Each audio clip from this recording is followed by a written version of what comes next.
오늘 말씀은 약할 때 강함 되시는 하나님이라고 하는 주제입니다. 바울은 고린도서 12장 5절에 말하기를 내가 자랑할 것이 한 가지가 있다. I will boast one thing. 한 가지를 자랑하겠다는 거예요. 근데 그 자랑한다는 것이 자기 자신을 위한 자랑은 아니라고 이야기를 했고요. 굳이 자랑할 것이 있다면 나의 약한 것을 자랑하겠다 이렇게 말하고 있습니다. 그러니까 one thing 자랑한다고 하는 한 가지 일이라는 것이 약한 거예요. 약한 것. 자신의 속에 있는 어떤 것을 자랑하겠다고 하는 거죠. 과연 이것이 무엇일까? 약한 것 속에 있는 자랑할 만한 한 가지 일. 이것이 과연 무엇일까? 오늘 우리가 나누고자 하는 주제는 바로 이것입니다. 오늘 이 말씀 속에 담겨져 있는 이 복음의 비밀을 우리가 함께 나누어 보기를 바랍니다. 여기에는 이제 청년들이 많이 있는데 청년의 삶을 살아가는 여러분들은 어떻습니까? 여러분에게 혹시 자랑할 것이 있다면 과연 무엇일까요? 이렇게 이제 한번 질문을 한번 던져봅니다. 여러분들은 인생의 그 첫 장을 열어가는 그런 사람들이죠. 우리의 인생을 하나의 그 긴 어떤 스토리라고 한다면 그 스토리가 여러 개의 장으로, 챕터로 구성이 되어 있는데 사실은 청년들은 그 인생의 첫 장을 열어가는 그런 사람들이라고 할 수 있죠. 가슴에 품은 그 인생에 대한 어떤 기대, 꿈도 가지고 있고요. 그리고 무엇인가 자랑하고 싶은 자기가 사람들로부터 또 사회로부터 인정받고 자랑하고 싶은 그런 것들이 있을 거예요. 예를 들면 좋은 배우자를 만나는 거. 그거 참 자랑할 만한 거죠. 그리고 좋은 직장을 얻어서 행복하게 살 준비를 하는 것. 이런 것들이 일반적으로 청년들이 그 인생의 첫 장을 열어가면서 갖고 싶은 것이고 자랑하고 싶은 것들이에요. 그런데 그건 사실 좋은 것들이죠. 여러분들도 인생의 첫 장을 열어가면서 여러분들이 자랑하고 싶은 것을, 좋은 것을 그 인생의 첫 페이지에 기록할 수 있기를 바랍니다. 그런데 우리의 인생의 스토리에서 과연 그런 것만이 우리가 자랑할 만한 것인가? 오늘 성경이 말하는 것은 그런 것을 이야기를 하고 있지 않아요. 우리가 일반적으로 말하는 청년들이 자랑하고 싶은 그런 것들을 자랑하기 위해서 뭔가를 추구하라고 말하지 않고 있다는 거예요. 오히려 나의 연약함 속에 숨겨져 있는 어떤 한 가지, 그 한 가지를 자랑하겠다 이렇게 말하고 있는데 과연 그것이 무엇일까 하는 거죠. 청년들뿐 아니라 이제 인생의 마지막 장을 열어가는 또 뭔가 기록해야 하는 60을 넘어서 이제 노년으로 가는 분들이 있는데 이런 분들은 과연 그 인생의 마지막 챕터에 무엇을 기록하고 싶은가요? 무엇을 자랑하고 싶은가요? 이런 질문이 또 우리에게도 또 주어져 있습니다. 생각해보면은 우리가 연세 많으신 분들이 자랑할 만한 것이라면 인생에서 그동안 성취해온 것, 행복하게 살아온 이야기들 이런 것이 자랑거리가 아닐까요? 그런데 어떤 노인이 이제 인생을 다 살고 나서 자기가 그 인생에서 성취한 많은 어떤 성공의 스토리들, 또 많은 재산들, 이런 것을 가지고 자랑거리로 늘어놓는다면 과연 그것이 진정한 자랑거리가 될 수 있을까? 그런 생각을 합니다. 세상 사람들은 그런 것을 자랑거리라고 하지만 하나님 안에서 믿음의 삶을 사는 우리에게는 과연 그런 것이 자랑거리가 될 수 있을까? 성경은 그렇게 말하고 있지 않습니다. 오히려 너희들의 약한 것을 자랑하라. 약한 것 속에 있는 어떤 한 가지를 자랑하라고 이야기를 하고 있는 거죠. 어느 미국의 선교사 부부가 평생을 겸손하게 복음을 위해서 살다가 80이 넘은 나이에 교통사고가 나서 두 사람이 동시에 사망하는 그런 사고가 있었습니다. 그래서 미국에서 나온 그 다이제스트라고 하는 조그만 잡지에 선교사의 인생의 스토리가 기록이 된 적이 있었는데 세상 뉴스에서는 그것을 비극적인 사건이라고 보도를 했어요. 그런데 과연 그 노부부가 정말 비극적으로 인생을 살았을까요? 오히려 정말 우리가 믿음의 눈으로 보면은 그 교통사고 속에 위장된 엄청난 영광과 축복이 숨겨져 있다는 거예요. 그분들은 평생을 주님을 위해서 살았고 한순간 교통사고로 인해서 육체의 생명을 잃어버렸지만 그 육체의 생명이 떠나는 그 순간 하나님께서 순식간에 예수님의 품으로 하늘의 그 영광스러운 곳으로 이동을 시켰다. 저는 그렇게 생각합니다. 그래서 그 죽음은 비극이 아니라 엄청난 축복과 영광이에요. 하나님의 관점에서 보면 이 부부는 평생을 하나님을 위해서 살았고 한순간 교통사고로 생명을 잃었지만 그 순간은 육체의 삶을 떠나서 영광스러운 하나님의 나라로 들어가는 예수님의 그 품에 안기는 놀라운 역사가 그 속에 담겨져 있다는 거죠. 마지막 순간은 하나님의 품에 눈 깜짝할 사이에 일어난 그 영광의 나라에 들어가는 그런 사건이었다는 거예요. 교통사고에 위장된 엄청난 축복이 그 속에 있다는 겁니다. 저도 인생의 이제 마지막 장을 써야 하는 그런 위치에 와 있는 것 같아요. 마지막 이제 앞으로 살 날이 많지 않은 것 같아서 이제 마지막 장을 써야 되는 그런 시간들이 이제 남아 있는데, 그러한 시간에 우리는 나의 인생을 위해서 주님 앞에 또 사람들 앞에 자랑할 만한 것이 있다면 무엇을 기록해야 할까? 이것을 이제 곰곰이 생각하게 되는 것입니다. 그런데 오늘 사실은 이 말씀이, 고린도후서의 말씀이 그 답을 주고 있어요. 그 답을 우리에게, 우리가 자랑할 만한 것이 무언가를 가르쳐주고 있다는 거예요. 인생의 첫 장을 열어가는 청년들도, 그리고 인생의 마지막 챕터를 기록하려는 노인도 오직 한 가지 붙들어야 할 인생의 중요한 의미가 이 말씀 속에 담겨져 있다는 것입니다. 그래서 오늘 말씀에서 바울이 말하는 이 자랑이라고 하는 것은 이런 심정에서 나온 것이라고 생각을 합니다. 굳이 자랑한다면, 내가 한 가지 자랑할 것이 있다면 나의 약한 것에 대해서 자랑하겠다. 사실은 바울은 오늘 말씀의 기록에 보면 자랑할 것이 많았다고 그래요. 왜냐하면 그는 예수님에게로 돌아온 그 회심의 삶 속에서 선교에 대한 인생의 헌신을 하고 나서 셋째 하늘까지 올라가서, 그 영혼이 셋째 하늘까지 올라가서 천상의 아름다운 그 모습을 보았고, 예수님으로부터 말할 수 없는 그 하늘의 비밀들을 들었던 것 같아요. 그래서 그것을 일반 사람들은 경험할 수 없는 그런 놀라운 영적 체험을 했기 때문에 그것을 얼마나 자랑하고 싶었겠어요. 내가 천국에 갔더니 예수님이 나에게 이런 비밀을 말씀해 주셨고, 이것이 우리가 간직해야 할 놀라운 하늘의 축복이다 하면서 그걸 막 떠들고 다니면서 자랑할 수도 있었습니다. 그러나 그것조차도 나는 사람들이 혹시라도 나를 지나치게 생각할까 봐 나는 그것조차도 자랑하지 않겠다고 하면서 일체 그것에 대해서 말하지 않았습니다.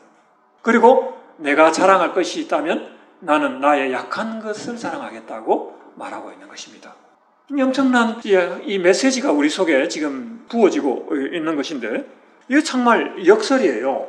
우리가 약할 때 강하다 그러고 약한 것을 자랑하라고 하는 거, 이거 역설이잖아요. 세상에서는 이런 법칙이 없어요. 강한 것을 자랑하지요. 강하고 똑똑하고 잘난 것을 자랑하지, 못나고 약하고 한 것을 자랑할 수가 없는 것이 이 세상에 살아가는 논리라고 할 수가 있겠죠. 이 엄청난 역설이 여기에 있는데, 여기에 바울은 이 말씀을 통해서 우리에게 뭘 가르쳐 주려고 하는 것인가?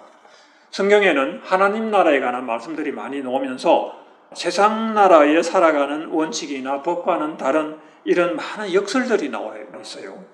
그래서 마태복음 5장에는 심령이 가난한 자는 복이 있나니 천국이 저희 것임이요 할 때, 이게 참 역설이잖아요. 가난해야 천국이 저희들의 것이다 그랬고요. 누가복음 6장에는 심령이 가난하다 하지 않고 오히려 가난한 자는 복이 있다 그랬어요. 아예 가난한 자가 복이 있다고 말하고 있습니다. 어떻게 세상에서 가난한 자가 복이 있습니까? 부자가 복이 있지.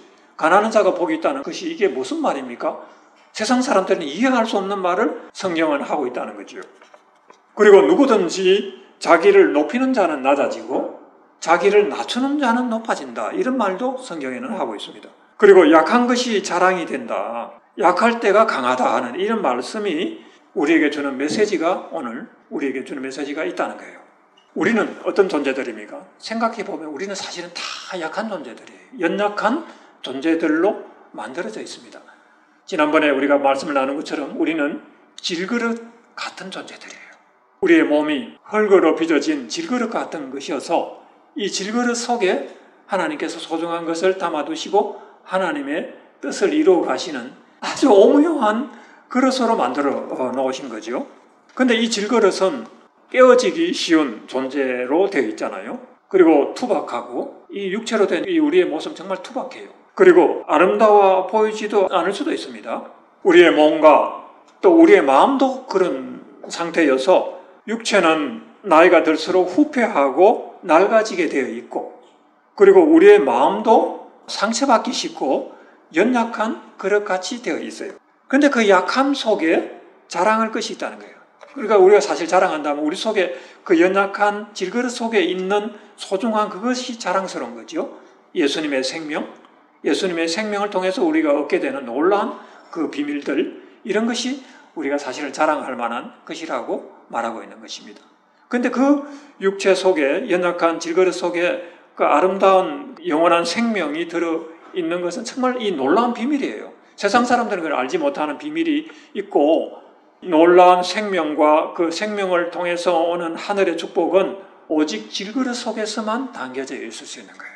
그러니까 이 질그릇이, 연약한 질그릇이 축복이죠. 우리에게는 축복이에요. 바울은 이러한 육체의 연약함 속에 특별히 안질이 있어서 굉장히 불편했던 것 같아요. 그래서 이것을 위해서 기도를 했습니다. 3번씩이나 기도를 했다고 했는데, 예수님의 기도에 대한 응답은 아주 놀라웠습니다. 내 은혜가 너에게 족하다, 이렇게 응답을 하신 거예요.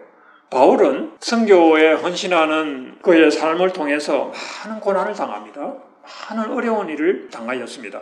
그 가운데 천상의 체험을 하고 예수님으로부터 말할 수 없는 천국의 비밀을 들었지만, 그것이 자식에게는 큰 은혜였지만 그것조차도 나는 자랑하지 않겠다. 그건 자기 자신을 자랑하는 것 같아서 자랑하지 않겠다고 했고, 단지 내가 자랑할 것이 있다면 나는 연약한 것을, 내 자신의 연약한 것을 자랑하겠다고 말했습니다.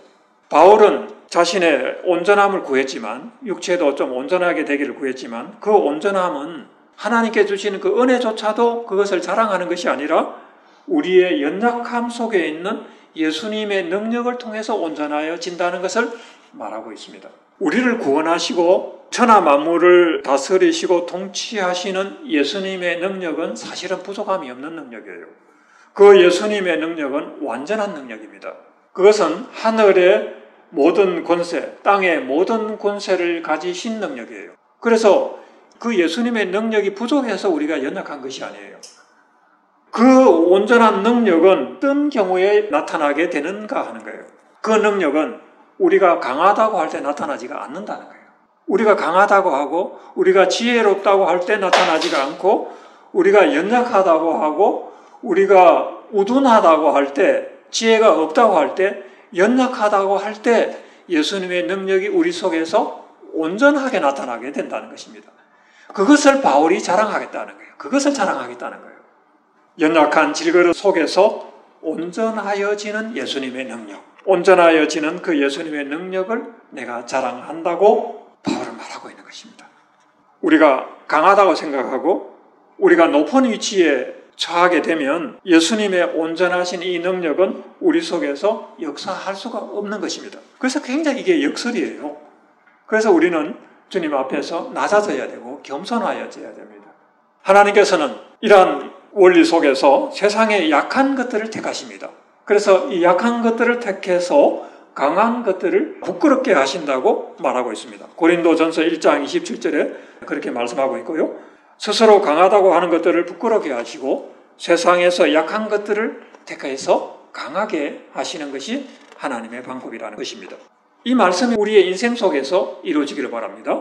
여러분의 그 청년의 첫 페이지를, 첫 장을 열어가시는 여러분들도, 그리고 노년의 마지막 챕터를 자랑스럽게 쓰려고 하시는 분들도 이 말씀 속에서 이루어지기를 바랍니다. 왜냐하면 우리는 연약하다고 인정할 수밖에 없는 하나님의 백성들이기 때문입니다. 우리가 세상 사람들이라면 이렇게 말하면 안 돼요. 그럼 다 손가락질을 받고 아주 무시를 당합니다. 그러나 우리는 하나님의 백성들이기에 이 말씀이 우리 속에 이루어지게 하옵소서라고 기도를 해야 돼요. 예수님이 우리를 위해서 지신 십자가는 한없이 연약한 것으로 보입니다. 십자가는 그럼에도 불구하고 이 세상 권세를 가지고 이 세상을 지배하려고 했던 마귀의 세력을 예수님의 무릎 앞에 굴복을 시켰습니다. 그것이 하나님의 지혜고 하나님의 능력이었습니다. 마귀는 하나님의 지혜를 훔쳐서 선악과를 우리로 먹게 해서 하나님의 지혜를 훔치잖아요. 그래서 자기가 모든 것을 알고 있다고 생각을 하고 인간을 파멸로 끌고 가려고 했지만, 예수님을 십자가에 못 박아 죽이면 세상 권세를 가진다고 생각을 했지만, 오히려 하나님은 그 십자가를 통해서 마귀를 굴복을 시킨 거예요. 마귀는 그것까지는 몰랐던 것 같아요. 이게 그래서 하나님의 능력이고 하나님의 지혜였던 것입니다. 십자가는 우리의 약한 것, 우리의 병든 것, 우리의 상처난 것, 이런 것들을 위해서 우리에게 주신 하나님의 선물이었습니다. 우리는 이런 것들로부터 해방되기를 원합니다. 누가 약한 것을 원하고, 누가 병든 것을 원하고, 누가 상처받는 것을 원합니까? 어쨌든 우리는 이 땅에서 이런 마귀의 어떤 공격으로 인해서 많은 어려움들을 당하고 이런 일들을 당할 수 있지만, 우리가 이것으로부터 해방되려면 우리의 힘으로는 이것이 안 되기 때문에 하나님께서는 십자가를 통해서 그 모든 약한 것과 병든 것과 상처난 것의 대가를 지불하신 거예요. 그래서 우리는 이 모든 것의 값을 치르신, 우리의 연약한 것과 병든 것과 상처난 것에 대한 모든 것의 값을 치르신 십자가의 능력으로 우리가 승리를 하는 것입니다. 이것이 하나님의 지혜입니다. 이것이 하나님의 능력입니다. 십자가 안에서 우리를 강하게 하셨고, 십자가 안에서 우리를 치료하셨고, 십자가 안에서 우리의 연약한 것, 병든 것을 싸매고 치료하시고 우리를 회복시켜 주셨다는 것입니다. 그가 찔림은 우리의 허물을 인하며 그가 상함은 우리의 죄악을 인하며 그가 징계를 받음으로 우리가 평화를 누리고 그가 채찍에 맞음으로 우리가 나음을 입었도다 라고 했을 때, 우리의 상처나고 병든 것, 우리의 약한 것, 이 모든 것이 십자가를 통해서 그 대가가 지불이 되고 우리는 온전히 회복이 되고 해방이 되어서 온전한 삶을 누릴 수 있는 그 길로, 생명의 길로 갈 수가 있게 되었다는 것이, 이것이 우리에게 주신 하나님의 복음이었습니다. 이 모든 것이 십자가 안에서 일어났습니다. 이것이 십자가의 능력입니다. 그래서 우리는 이것을 자랑해야 된다는 거예요. 우리의 연약함 속에서 완전하여지는 십자가의 이 비밀, 십자가의 능력을 자랑하라는 것입니다. 바울이 바로 그것을 이야기하고 있는 거예요. 너희들의 연약함을, 나의 연약함을 자랑하겠다고 하는 것은 우리가 병든 것, 우리가 연약한 것, 우리가 상처받은 것, 그것 자체를 자랑하는 것이 아니라 그 속에서 온전하여지는 예수님의 그 십자가의 능력을 자랑하라는 거예요. 바울이 말한 것처럼 내 능력이 약한 데서 온전하여짐이라. 예수님의 능력은 우리의 약한 데서 온전해진다는 거예요. 그래서 이 십자가에서 이루어지는 이 놀라운 복음의 능력을 오늘 말씀이 우리에게 전하고 있는 것입니다. 이것과 관련해서 구약 성경에는 이것을 이제 보여주기 위한 많은 예표로서 스토리들이 많이 나와요. 구약의 이야기 한 가지 예를 들어 보겠습니다. 사사기에 나오는 기도원의 이야기는 어떤 이야기입니까? 우리의 능력이 약한 데서 온전하여지는 그 하나님의 역사를 보여주는 그 이야기가 기도원의 이야기인데요. 이스라엘 백성들이 미디안이라고 하는 족속의 공격을 받아서 큰 위기에 처하게 됩니다. 하나님은 그런 상황에서 이스라엘을 구원하기 위해서 한 사람을 부르게 되는데, 기드온이라고 하는 한 사람을 불러요. 근데 그 기드온은 어떤 사람이냐면은 보잘것없는 사람이었어요. 그 12지파 중에서도 므낫세 지파라고 하는 별로 보잘것없는 지파의 사람이었고, 그 지파 중에서도 가장 작은 자라 그랬어요. 기드온은 자기를 말하기를 나는 내 아버지 집에서도 가장 작은 자라, 므낫세 중에서도 약하고 내 아버지 집에서도 가장 작은 자라고 그렇게 고백을 하였습니다. 그런데 하나님께서는 그런 약하고 작은 자에게 내가 반드시 너와 함께 하리라, 약한 자에게 함께 하셔서 하나님의 강한 능력을 나타내기 위함이었던 거죠. 기도원은 하나님의 부름을 받은 후에 그래서 이 미디안을 물리치기 위해서 군대를 소집합니다. 내가 군대를 소집해서 내가 싸우면 하나님이 나를 통해서 이기게 하실 거야 하는 그런 믿음이 있었던 거죠. 그래서 이스라엘 전역에서 32,000명의 군사들이 몰려와서 군대를 형성을 하게 됩니다. 그런데 하나님께서는 그 많은 군대를, 32,000이 되는 그 많은 군대를 사용하지 않았습니다. 300명의 용사만 남기고 다 돌려보내버립니다. 미디안의 군대는 수십만 명의 병력을 동원해서 엄청난 수가 모래알처럼 많은 사람들이 이스라엘을 포위하고 공격해 왔습니다. 그런 가운데 하나님은 어떻게 이 역사를 나타내시냐면은 그 미디안의 그 기도원의 300용사를 하여금 한 손에는 횃불, 한 손에는 나팔을 들게 하고, 그리고 외치는 목소리가 뭐냐면은 하나님의 칼, 기도원의 칼이라고 하는 그 함성을 지르면서 나타났을 때 그 미디안 군대는 그냥 자멸해버려요. 서로 그 하나님의 그 놀라운 그 하나님의 그 능력을 외치는 그 소리에 혼비백산을 해가지고 서로 자중질환이 일어나서 안에서 그냥 자멸해버리고 다 도망가 버리는 그런 역사가 일어난 것입니다. 기도의 역사는 약한 데서 강하여지는 하나님의 능력을 나타낸 것입니다. 이스라엘 군대에 칼로서 승리한 것이 아니었다는 거예요. 그래서 성경에 나오는 모든 전쟁의 역사는 이스라엘이 군대가 강하여서 칼로서 승리하였다는 역사는 하나도 성경에는 기록되어 있지 않습니다. 하나님의 말씀으로 하나님의 능력으로 약한 데서 강하게 나타나는 하나님의 능력으로 승리하였다고 기록을 하고 있습니다. 우리의 신앙이 그렇습니다. 우리의 삶이 이런 삶을 살아야 한다는 거죠. 하나님은 약하고 작은 자를 불러서 하나님의 능력을 온전하게 하는 방법으로 우리 속에서 역사하는 것입니다. 이것이 십자가의 능력입니다. 그 약한 데서 역사하는 능력이 무엇이냐 하는 거죠. 그게 바로 십자가의 능력이라고 하는 거죠. 병든 것 약하고 그리고 못난 것들을 다 예수님께서 그 십자가의 보혈로 그 피값으로 사셔서 그 연약함 속에서 하나님의 능력이 나타나서 마귀의 세력을 굴복시키고 승리하게 하고 하나님의 백성으로 살아가게 하는 이것이 우리에게 주신 놀라운 비밀이요 하나님의 능력이요 십자가의 능력과 축복이라는 것입니다. 우리는 이제 인생의 장을 쓰려고 하는 사람도 있고 또 인생의 마지막 챕터를 쓰려고 준비하는 사람도 있습니다. 우리에게 자랑할 것이 있다면 어떤 것도 십자가 안에서 자랑하십시오. 어떤 것이 여러분들이 자랑할 것이다. 여러분의 배우자를 자랑하고 싶거나 또는 다른 어떤 것을 자랑하고 싶다면 십자가 안에서 자랑하십시오. 그것은 예수님의 능력이 우리 속에서 온전하게 나타나게 하는 방법입니다. 하나님의 어리석음이 사람보다 지혜롭고 하나님의 약하심이 사람보다 강하다고 고린도전서 1장 25절에 말씀하고 있습니다. 십자가 안에서 약한 것을 내려놓고 약할 때 강함을 주시는 십자가의 능력을 자랑하시길 바랍니다.